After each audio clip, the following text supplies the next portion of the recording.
come up to standing on your mat or on the floor, bare feet if you can. And we're just going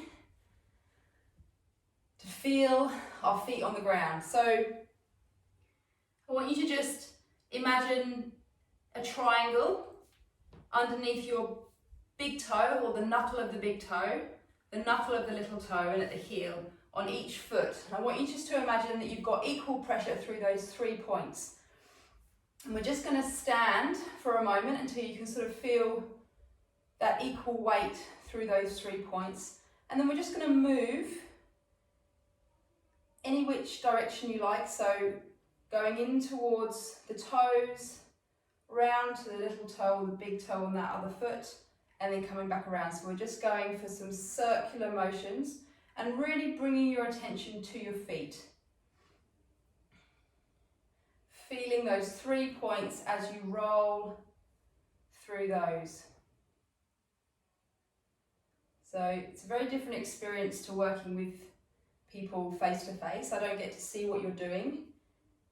And so I just ask that if anything's painful, you stop or move less into that movement until it's no longer painful. Otherwise, have fun and enjoy. Okay, we're going to do the same on the other side. Coming around in a circle, really taking your attention to your feet as you move again through that semicircle. Now we're just going to move forwards and back. So weight into the heels, still keeping those points of contact at the front of the foot. You'll feel like the toes and the base of the foot would want to lift up a little, but just don't go as far, and then lean forward. So we're working the feet here, but we're also starting to tap into some of the smaller muscles in around the spine and torso that are going to help keep us upright as we create these perturbations to the body.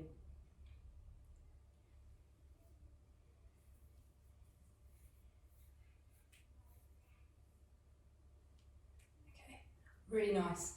All right, so we've just woken the feet up a little bit there, which can just start the awareness through the body.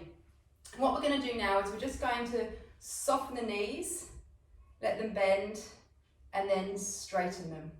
So interesting here is you can actually let them go quite a bit bent, and then if you want, just lock them out.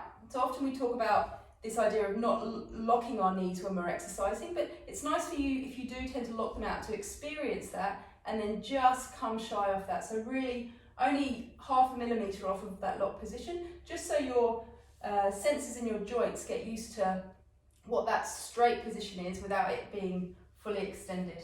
So we're just going to do a couple of these, and this is just really for you to check in to sort of feel how your knee's moving.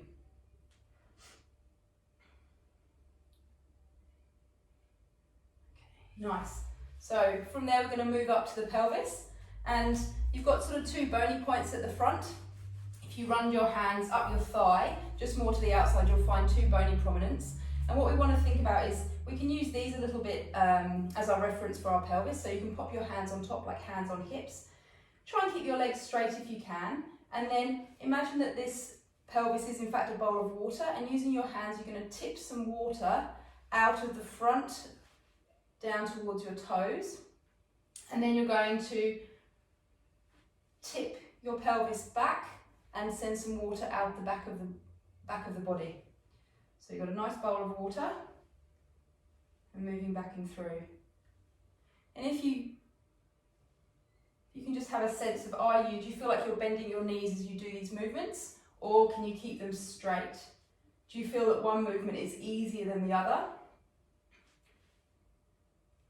Do you feel any discomfort? So if we're moving into pain with any of these movements, do less movement, and if it's still painful, you can just take a moment and have a couple of breaths. So just adding in some pelvis movement here, forwards and back. Just getting that pelvis moving. And again, check into your feet. Do you still feel like you've got those 3 points of contact through your feet? You're not out on the outside of the feet, or you're not turning out. So do try and keep the inside of your feet parallel. Now we've moved the pelvis forwards and back, we're going to do a tilting of the pelvis. So what I'm going to get you to do is you can keep your hands on your hips, We're going to keep both feet grounded on the floor, and you're just going to bend one knee. So this is, you know, typical kind of cool hip hike, just to try and help with the tilting of the pelvis into that movement, helping the hip movements as well. So we're going to let the pelvis drop on one side with the knee bend, and then we're going to return and do the same on the other side. So again, just moving into this nice and slowly. How does it feel in your feet? Again, checking back into that position. And for some of you, this might feel fairly easy. For others, you've not really moved your pelvis this way. And I just invite you to just explore this movement, because our pelvis moves this way, or should move this way, every time we walk and move around. And sometimes if we've got some hip issues or any pelvic floor issues, this can be restricted. All right, so we've done a couple of those sides. So we've got the hip moving in that direction. And now we're just going to add in some rotations through the pelvis. So if you can, pop your hands on your ribs and just let your pelvis move without everything else moving as well. So the only focus here is to be able to check your feet are still keeping those 3 points of contact. If we've got any sort of stiffness or restrictions, as we go to turn, our foot might want to lift off, and that would allow us to move more. But remember, we want to try and encourage our feet to be involved with the movements of our pelvis. So we're going to try and keep those 3 points of contact at the foot. Coming back and through. And you can see I've added in a bit of movement there myself, so I got a bit distracted with my twist. All right, nice. So from there, we're just going to take our attention up to the rib cage. And the ribs attached to our spine, protect our vital organs, our attachments for lots of muscles, so it's really important that our ribs move well. In the recent few months, I imagine most people's ribs will have become quite tight because there's been a little bit of stress and our breathing is impacted. So if we can work on some mobility through the ribs, we're going to really help support the breathing that we do, and also support our alignment to help when we're doing all our strength training and our high level Pilates to really help the muscles develop. So what we're going to do is just put your hand on your breastbone.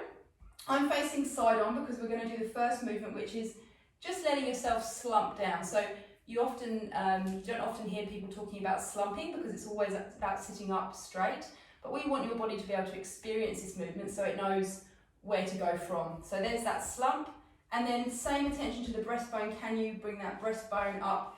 You can imagine there's a piece of string pulling you to the ceiling and coming down again. So we're just moving in through this movement. So really nice just to bring awareness. Now, if you have not quite able to grasp that movement, that's fine. Just go with what you feel you can do. It's very different to perhaps what you're used to in terms of bending forwards and backwards, perhaps when you've been doing movements or roll downs and rolls ups. And now I'm just trying to target the rib cage. So you can almost think about your ribs folding at the front and then lifting up, presenting your chest like you're a tiger or a gorilla. So we'll go a couple more of those. Forwards and back. Just feeling that in your body. Checking into your feet again. Can you feel those 3 points of contact? All right, really nice. So from there, what we're going to do is hands across the chest, and we're just going to add in a little side tilt of the rib cage. Again, a movement that we do throughout the day, but if we don't have the movement available there, we're going to find the movement elsewhere, which might be in your neck, and then, you know, may lead to overuse of your neck muscles. It may be in your low back. Again, where we don't move, we're going to move somewhere else. So we want to try and bring movement to all parts of the body where movement was designed to be.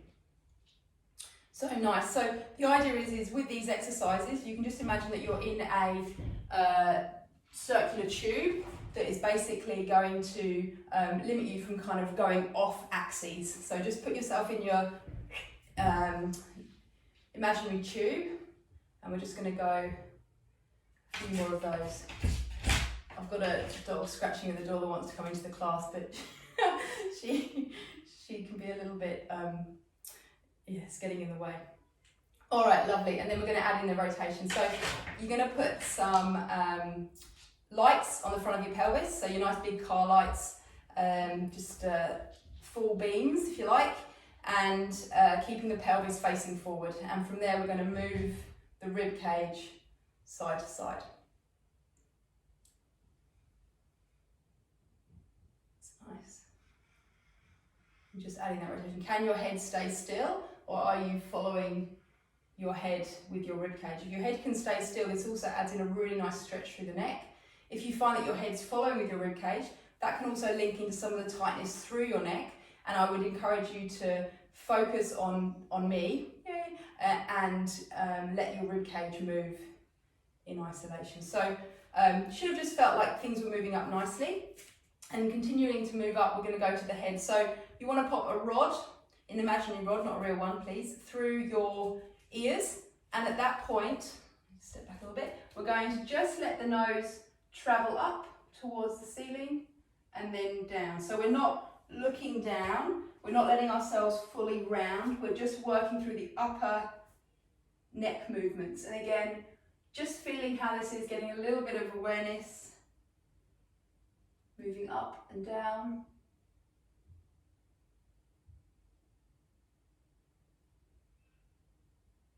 Good. And for some who may suffer from dizziness or have some neck issues, you can keep that to a minimum. The next one we're going to do is the side movement. So again, think of your head being now in that tube. So we're just going to turn the head to one side and then the other. So we're not coming all the way over in a side stretch. We're just working that neck in a really on-line movement or on-axis movement.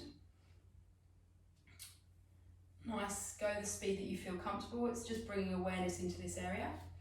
And then from there, we're going to come into looking over the shoulder and looking over the other shoulder. Again, how does this feel for you? Do you feel one side stiffer than the other? Just this process of self-inquiry, we can find so much out about our body, and then we can work on those areas as we go through. So a couple more there. I'm just going to have a swig of water.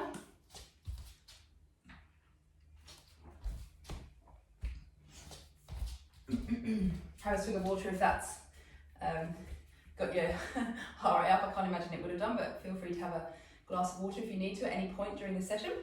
And then from there, what we're going to do is we're just going to bring in some arm movements, and we're going to use the arms as a way of bringing movement to the rest of the body.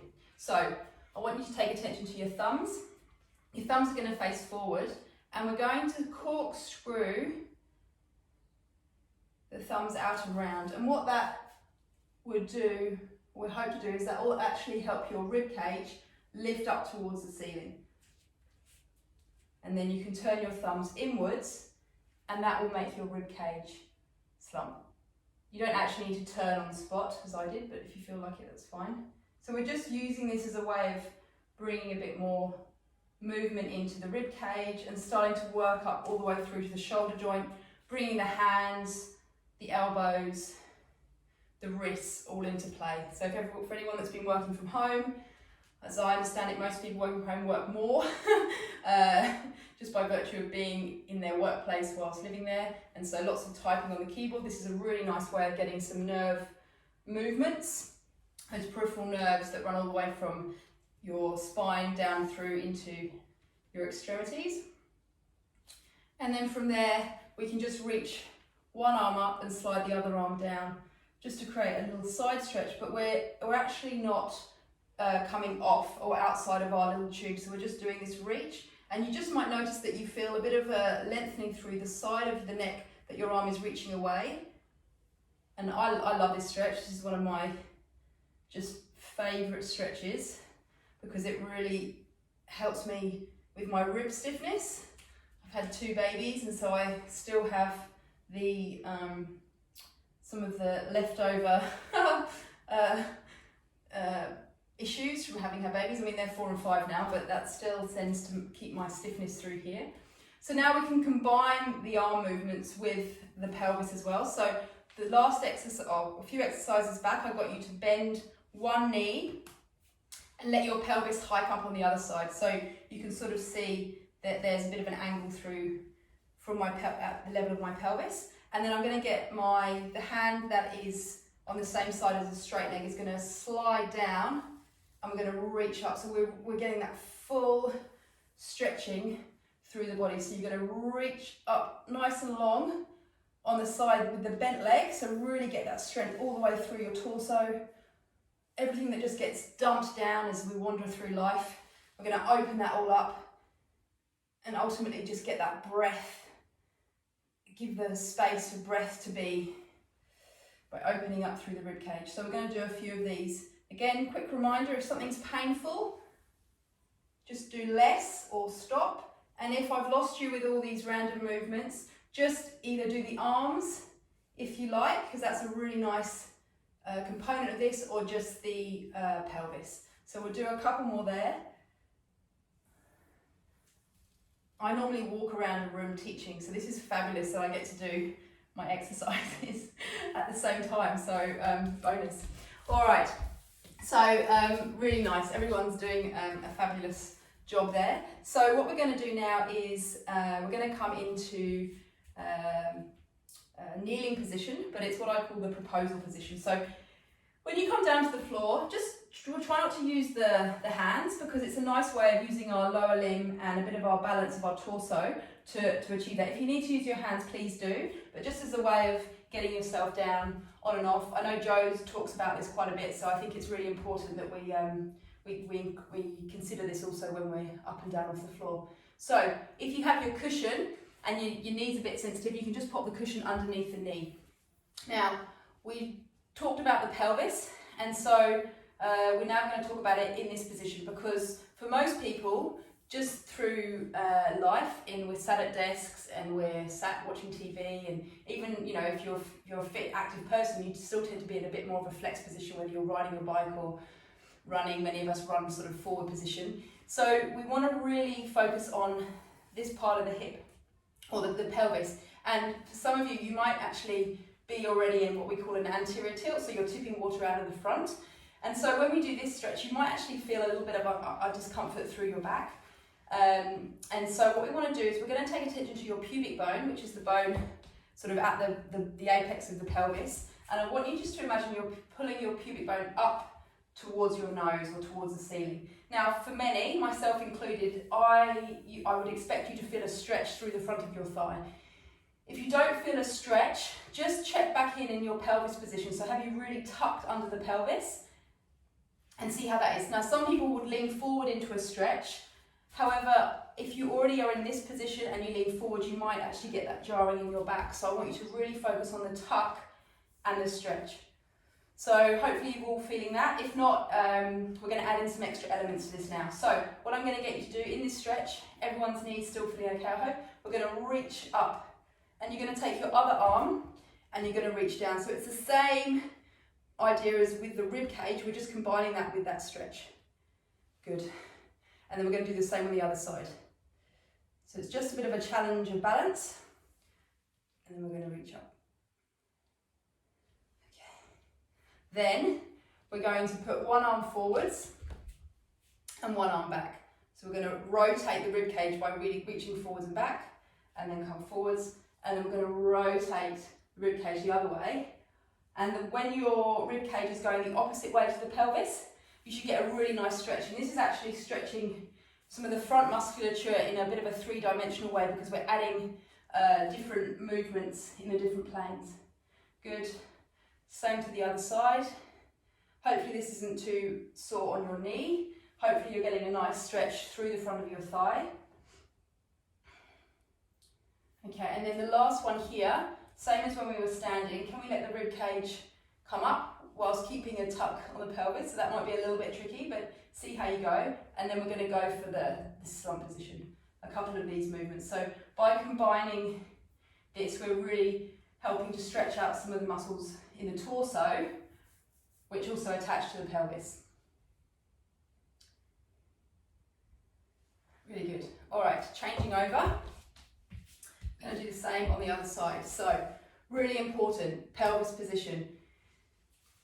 You can even put your hands on your hips and see, am I tilted forwards? Am I tipping water out the front?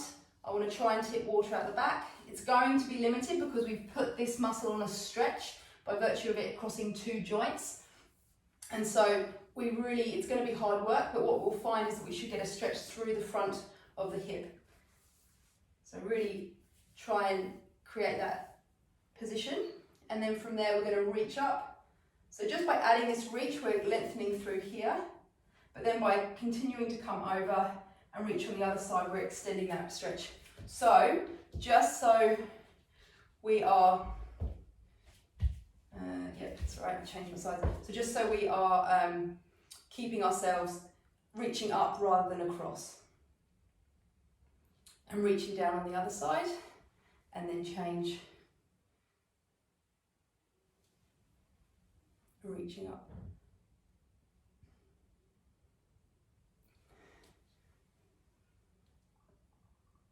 Okay, lovely. From there we're going to do our, I call it the Spider-Man reach. So you know when Spider-Man shoots his web out, we can do the Spider-Man reach forward and reaching back, and then you can do the Spider-Man reach forward, reaching back.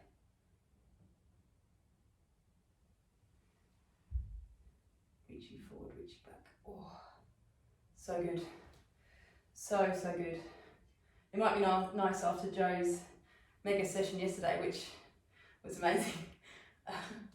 I'm really impressed. That's quite a feat. All right, and then from there, back to that rib cage. Can we think about lifting that chest bone or up towards ceiling, and then slumping down, reaching up. And for some, you might not feel a stretch through the front of the hip, but for others, they might really feel that stretch. And we all have different points where we're stiffer and tighter. And as long as, you're not feeling pain, we're going to be giving our body some nice movements for it to experience. All right, just do a couple more there.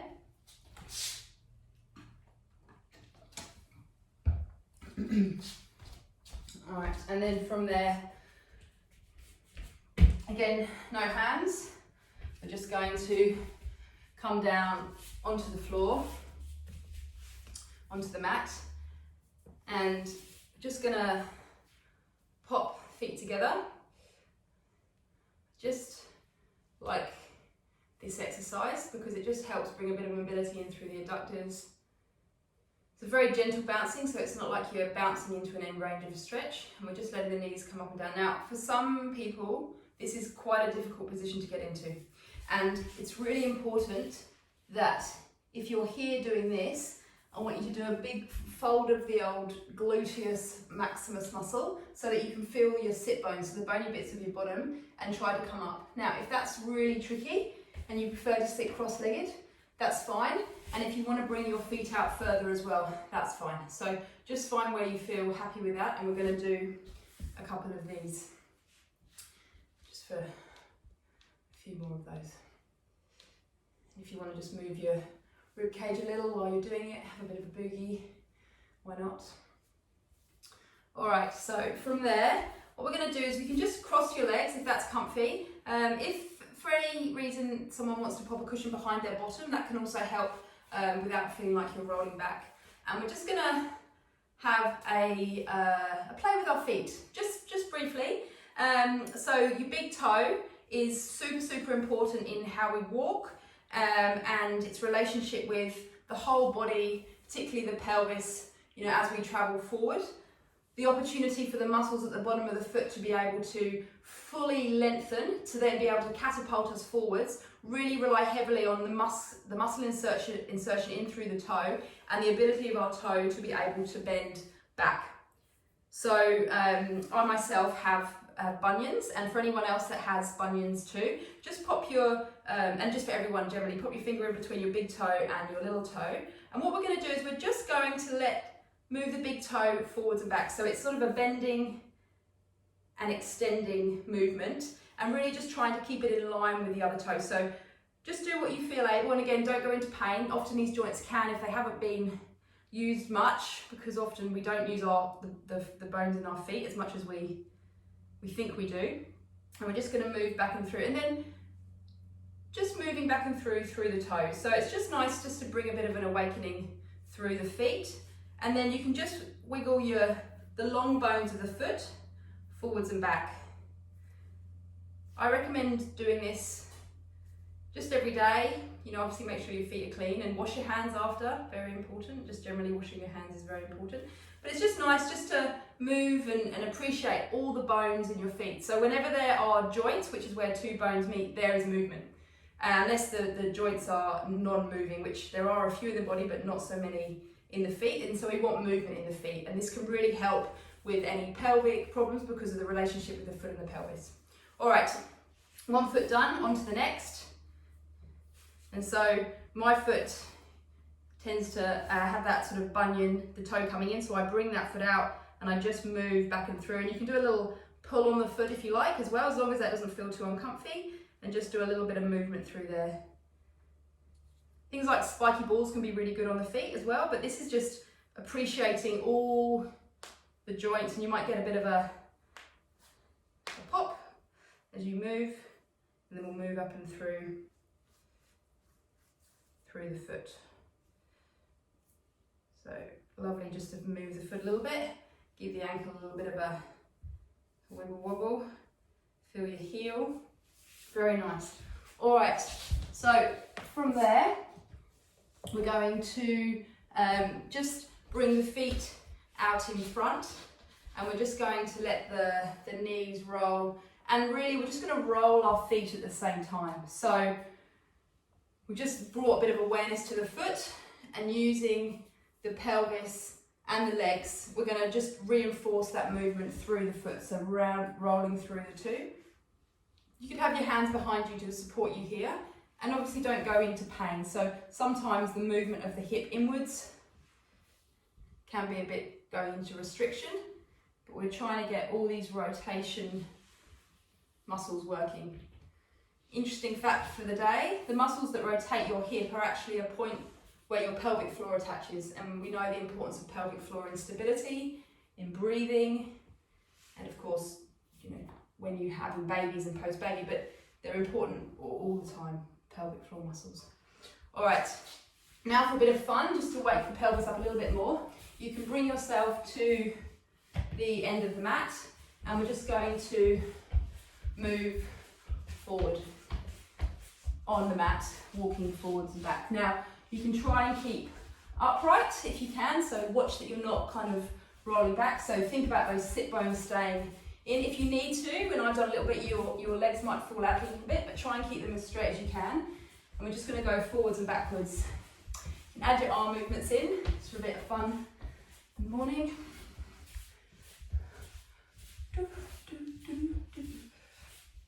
And this is starting to work on that rotation, up in through the spine, thinking about working your leg muscles, and just adding some more feedback into your pelvis and through.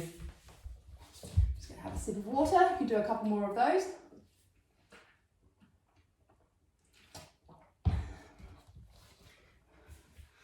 All right, and just because I guess I'm doing this session today with you guys, and my hips need a little bit of love this morning, so I'm just adding a nice one in for me, but I hope you'll enjoy it as well. So we're going to be in the mermaid position. So that's where one heel comes in line with your bottom and the other heel is in line with your knee. Now, if this isn't comfy for you, or you find that when you're doing this you're kind of up here, then I would recommend sitting cross-legged. If that's still uncomfy, pop a pillow behind your bottom and that will help you lift forward. And so we can just start, we're just going to do the simple reaching up into the air, weight through the hand that's on the ground to push you up, and we're going to reach over. Now we're going to take that hand to the mat, or as far as you can get, and we're just going to scoop that all the way around and back through to the other side. And then we're going to reach up on the other side, and we're going to come over, and we're going to scoop all the way through the other side. So we're just bringing in some of the lower back as well. So reaching up, over, push through the opposite hand as you reach around and come through, reaching up, coming over, and reaching around all the way through. Now continue with this if you wish, or what we're going to do now is we're just going to add in, you're going to take the knee that's bent with the foot in front. You're going to place your hand behind your bottom, and we're just going to push through that hand, and we're going to reach up and over. And then come back down again. And you can do the same on the other side. Reach up and back down again. We're going to do one more on each side. So hopefully you're feeling a bit of a stretch through the front of the hip. You shouldn't feel this in your back. This is just getting into some of the adductor muscles that are actually deep to the groin. Your pectineus, which can often be tight and can give a few bits of discomfort with training, particularly when you aren't strong in through your glutes. They try and help out a bit too much.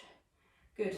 All right, if you haven't changed legs, positions, please do so. If you are, if you're cross-legged, then you can just stay as you are.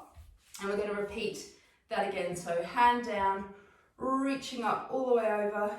We're going to come across to that side and then scoop around and then back, reaching up, over, scoop around and then back, up, over, scoop around and then back, up, over, scoop around and then back. And that's definitely my stiffer side, so you might find that there's one side slightly stiffer to the other. Again, this is all information that we just bring awareness to the body. All right, so carry on with that if you're happy with just staying at that level. Otherwise, pop your hand behind your pelvis, have about a hand's width apart, and you're going to push through your hand, lift your hips and reach up. Get that lovely stretch through the front of the hip. And back down, put the other hand behind, reach up, and back down, put the other hand behind, reach up, and back down, and the other hand, reach up, and back down. All right, have a sip of water.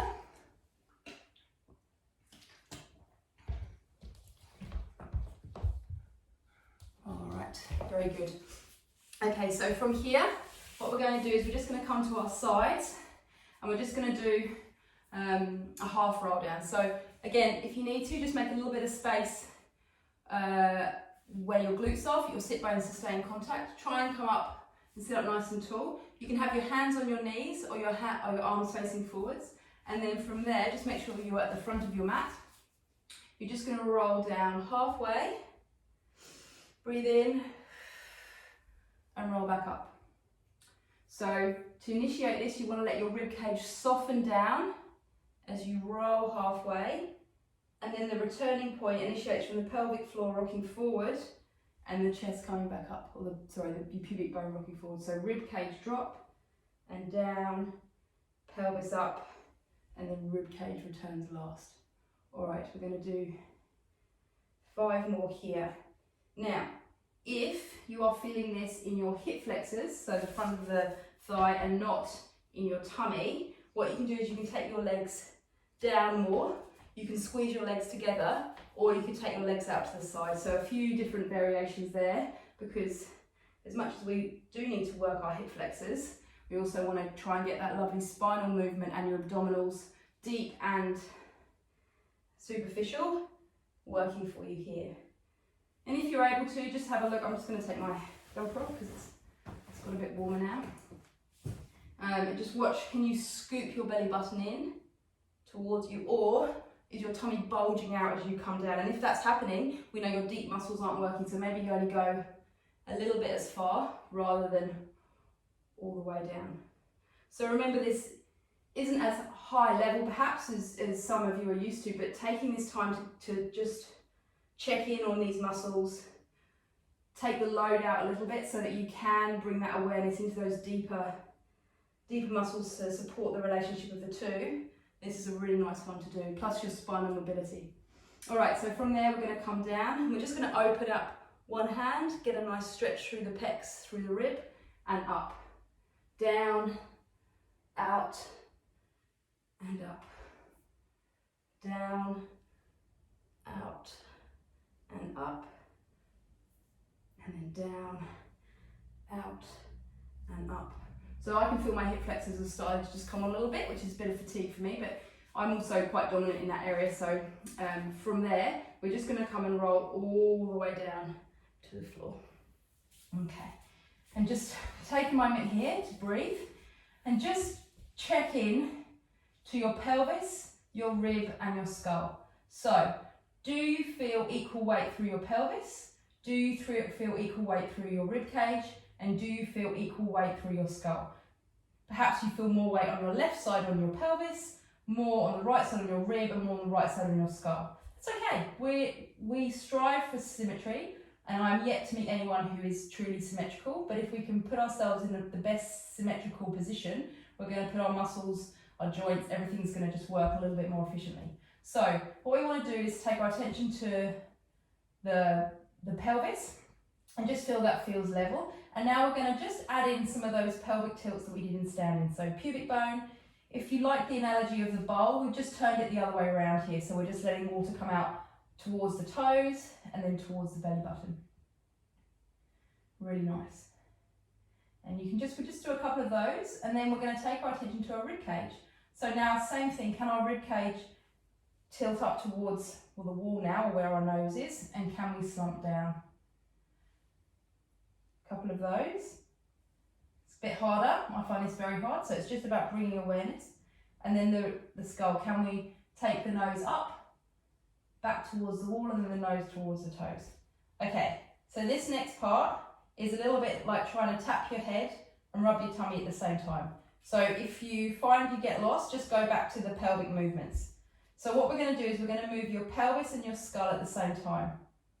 Your pubic bone and your nose are your references, and you're going to send your pubic bone and your nose down towards the wall furthest from your feet, or closest to your feet, sorry, but far away.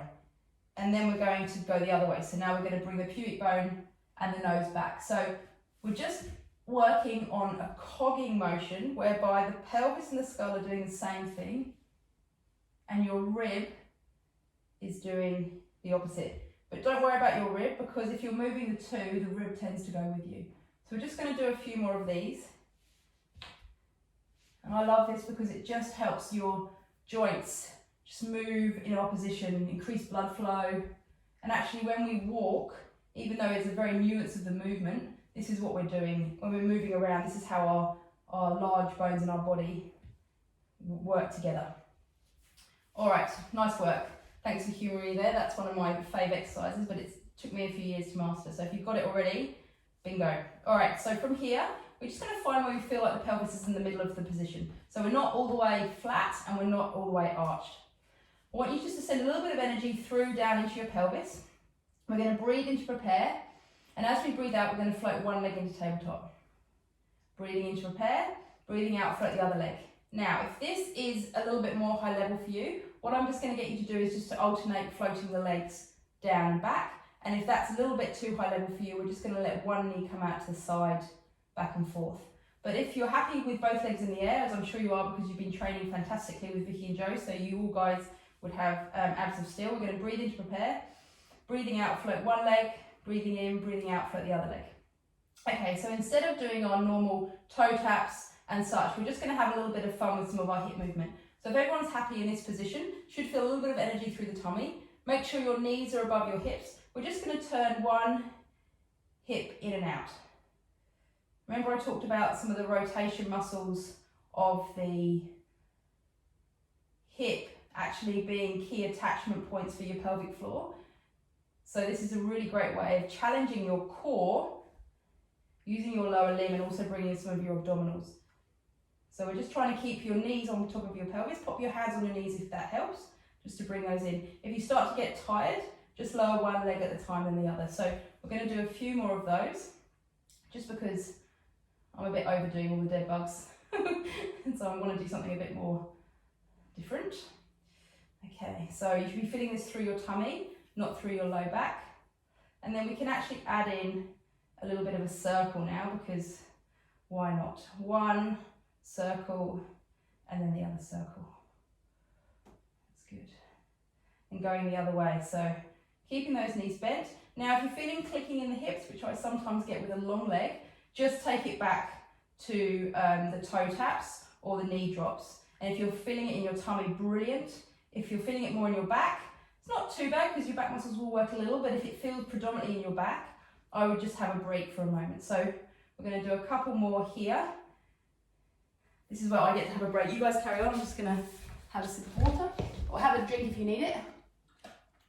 Quick check on the time, and I might go a few minutes over if everyone's okay with that, just because I've got a few more to do. All right. Okay. So, all right. So, from this position now, you've been doing your funky hip movements. You felt your tummy working. We're going to breathe in to prepare. We're going to breathe out. We're going to lower one leg down and then the other. And then from here, you're going to straighten your feet away and your arms away. Long reach. And we're just going to roll side to side. So just how do you roll? How do you roll? It's a fun little way of moving around, and you might find it really tricky, and if it's painful, stop, but it's just a nice way of transitioning you into the next position, but also having a bit of fun. So once you've done a few there, we're going to roll over. The only problem is you're probably off your mat, so just do a quick shift across. And then from here, we're just going to come into child's pose. And draw back, just to stretch out through the back. All right, and then we can just come forwards again. And this time, I want you to think about your pelvis, and I want you to think about, I talked about the anterior tilt, but to help you with this, I want you to take your attention to your sit bones, and I want you to imagine that you're spreading your sit bones wide. So the best analogy I was given by a cycling physio that I work with is, imagine you're going to sit on the toilet, which may be a bit crude, but it's the best way for people to tap into. And I want you to keep your sit bones wide as you spread your pelvis back. This is going to really help lengthen through your pelvic floor and just help support the eccentric loading of your pelvic floor. And then coming back up. We're just going to do a couple of these, but it's really nice. So you can see I'm sit bones are wide, and then this one would be the sit bones together. So trying to take your sit bones wide and reaching back. Hold that stretch, keep those sit bones wide, and then coming back. All right, so from here, we're going to tuck our toes, so those wonderful big toes that we've talked about, just as best you can, keeping them in line with the bone above. And we're just going to lift our hips into a child's pose position. So a little bit of yoga coming into here, but it's just a position after all. And we're just going to bend one knee and then the other, creating a calf stretch on the straight leg side. And just letting your chest drop down. Try and spread the weight through your hands, through your fingers, just to take the load off through your through your wrists. So we're going to move forwards and backwards. Just doing a nice stretch through here, and you can hold 3, 2, 1, up, hold 3, 2, 1, and then from there you can just bend your knees and just come back into a child's pose just to offload the wrists for a moment. Now if you do have particularly sore wrists, you can use your fists, or if you come down onto your forearms for the next one, I'll show you some modifications. All right, so what we're going to do here, we're going to go back up into downward dog, and we're just going to combine this position with some work through our torso. So you're going to take, say, your right hand, and you're going to reach towards your left toe as if you're cutting it off. And then you're going to come back and you're going to take your left hand and reach towards your right toe as if you're cutting it off.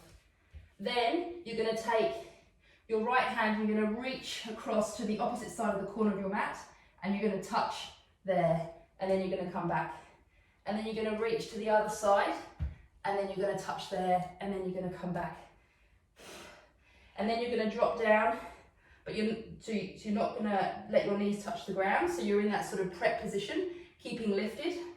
And then you're going to push forwards into a plank position.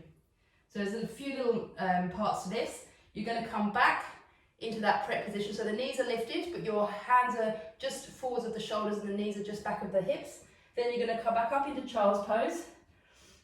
You're going to reach into downward dog. You're going to reach your opposite hand into your opposite toe and come back. You're going to reach the opposite hand into the opposite toe and come back.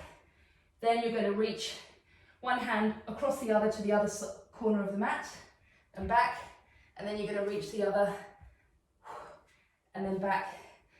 Then we're going to come into the downward dog, and we're going to lower knees above the mat, and then we're going to push forward into a plank position. Hold, 2, 1, back into the prep position with your knees just above knees just above the mat. Back up into downward dog. Go at your own pace. If you get lost, just take a moment, you can jump on in. We're going to reach the opposite hand towards the toe. Creates a stretch through the body, but also challenging the weight through the arm. Opposite arm, opposite leg, reaching that hand across and back, and then reaching the other hand across and back. Knees drop into that bent knee position with the knees just off the ground. Forward into a plank position. 3, 2, 1. Back into knees above the ground, and then down into a child's pose. Still at work, everybody. Hang out there for a few moments. We've got a couple more exercises to go. If you need to dash, dash. Otherwise, if you're happy to hang around, I just want to do the last little bit with the tea towel. All right, so from child's pose, what we're going to do is we're just going to come forward onto our hands, tuck the toes, peeling up back into that downward dog, and then we're just going to walk our hands towards our feet. Now, apologies if I didn't give you a alternative exercise on the last one. I hope you either work something out or are able to do that. All right, so now we're up nice and tall. Give yourself a little bit of a shake. What we're going to do is take the tea towel and we're going to roll it. So if you don't have one, don't worry, you can probably just put the edge of your mat up. What we're going to do is we're just going to use the sort of the top edge here. And we're just going to let's start with the left foot, just so we're all in together. And you're just going to bring your left foot forward. You want your inside of your foot parallel with where your back foot is. And you're just going to pop the tea towel underneath your big toe. So it goes under the knuckle of your big toe and a little bit under your other big toe. And just move it so that because we're going to do some stuff around it. So the idea is here, these 3 points of contact are the reference that we use in our brain for our feet. And if we don't have those 3 points of contact, it'll affect our balance and it will also affect how our foot moves. So by putting this here, it generates information for the brain and it'll help with some of the pelvis movements. If it's painful, take it out. This maybe isn't quite ready, you're not quite ready for this, or maybe there's different things that you need. So happy for you to just have it without the tea towel. So what we're going to do, we're going to have a small bend in the knee. Pelvis is going to be above the ankle, and the knee's going to go over the big toe a little. We're not going to send it all the way over, but we're not going to have it directly over that second toe. So we're just letting a little bit of the foot soften, just because we know this is an important part of how we move. So we're going to sit in this position, and then we're going to do a clock movement. So go at your own pace. If you need to hold on to something, or you've got someone with you, hold on to them, that's fine. I don't want to challenge your balance too much. Watch you don't fall too much into that tilt. And we're going to place 1 foot in front and back. 1 foot to 2 o'clock and back. 6 o'clock. Test me on my clock faces. And then the next one. And then the next one. And then the infamous curtsy, which I know Joe loves to give out. And then we'll go back the way again. So where should you be feeling this? Now, maybe a little bit on the inside of your knee, that's your VMO muscle. Maybe a little bit in that glute, that's your glute muscle. If you're feeling it along the joint line of your knee, straighten the knee a little bit more and do slightly smaller movements. So we're going to go through that one more time. So coming into that soft knee position, 1 foot forward and back. Out, faces of the clock. Go at your own time. This is really getting my glute working and my VMO, just what I need. Getting back into running. Just have a check that your toes aren't gripping too much. If you've got grippy toes, it's often a sign that there's weakness elsewhere, so just let your toes relax. All right, good job. Everyone feeling okay? I hope so. Let's switch over to the other foot now. So we're going to pop that rolled up towel just to create a bit of information for your big toe. We obviously don't know the history of your feet or anything like that, but this is a nice exercise just to bring awareness to that area. Sitting back, knee bent, pelvis over on top of ankle, so we're not in this position and we're not in this position. And then we're just going to ground those 3 points of contact. We're going into 12 o'clock. Yeah, next one, next one, next one, next one. The infamous Joe curtsy, poof, and then back, doof. Now, if this is painful, again, don't keep moving into it. The idea is it's just tapping into your foot, your lower limb biomechanics of how we move. And anyone with an eagle eye will notice that my right side isn't as good as my left, because we all have something that we're working on. This is something that I'm working on, so thank you for letting me teach it so I can get my movement going. So really nice to bring that in through there. I might have just done an extra one there, so bonus if that's your side that you need to strengthen on. Good. All right, I'll just come through and back. All right, give yourself a little bit of a shake. Take yourself back to the mat. Stand for a moment. And what I'm going to invite you to do is take a bird's eye view from the top of your head down to your feet. And where do you feel the pressure in your feet? Do you feel it at the front of the foot? Do you feel it at the back of the foot? Are your feet 50-50 equal weight bearing? Or are you more weight on one side, more on the other? And this information is really important because the position of our feet play a role in the position of our pelvis, and then our rib, and then our skull, and then everything. So what's a nice checking point is to just try and encourage you to find that equal foot pressure. So you've got those 3 points of contact through the feet, and try and maintain that sort of throughout the day, just checking in, getting out walking on the grass, barefoot around the house. You've now got this great opportunity being at home, shoes away, bare feet if you can have it. If you have any issue that means you can't, then fine, but if you can, get yourself bare feet. And even if you do have an issue, try and just do a few little bursts of bareness. Woohoo. All right, just finishing with three breaths. So what we're going to do here, close your eyes, and I want you to focus on breathing in and out through your nose. So breathing in through the nose, and just hold for a moment, and then breathing out through the nose. Hold for a moment, breathing in through the nose, 3, 2, 1. Hold, breathing out through the nose, 3, 2, 1. Continue doing that with the hold. And just know that when we breathe this way, it also helps us strengthen and support our diaphragm, and helps take us out of our fight or flight stress responses and into our rest and digest. So if the day or life, as it is such, ever gets a bit mental, then just coming back to your breath and in and out through the nose can be really helpful. That's it.